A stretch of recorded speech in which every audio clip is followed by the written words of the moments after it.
দেখতে পাচ্ছেন ওষুধটির নাম হচ্ছে স্লিম ফাস্ট। এটি একটি 120 mg ক্যাপসুল জাতীয় ঔষধ। তবে এই ওষুধটি 60 mg তেও পাওয়া যায়। আর এই ওষুধটির উপাদানের মধ্যে রয়েছে অরলিস্টেট। আর এই ওষুধটি উৎপন্ন করেছে বাংলাদেশের সুনামধন্য ওষুধ company health care pharmaceuticals limited. প্রাপ্তবয়স্কদের শরীরের বাড়তি ওজন, মেদ ও ভুঁড়ি কমাতেই মূলত ওষুধটি নির্দেশিত।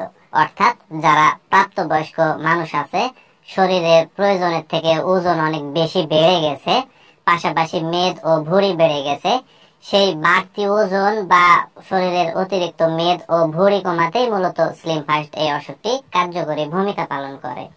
এবার আসুন যে স্লিম ফাস্ট এই ট্যাবলেটটির আসলে সেবনবিধি কি সেটি নিয়ে আলোচনা করা যাক। তো ওষুধটি সেবনবিধি বলতে গেলে বিশেষ করে যারা প্রাপ্তবয়স্ক তাদের ক্ষেত্রে 120 mg একটি করে ক্যাপসুল প্রতিদিন একবার করে খেতে হবে এবং ওষুধটিকে ভরা পেটে খেতে হবে। তবে একটি বিষয়ে সতর্কতা অবলম্বন করতে হবে, সেটি হচ্ছে একটানা 6 মাসের বেশি এই ওষুধটিকে সেবন করা যাবে না।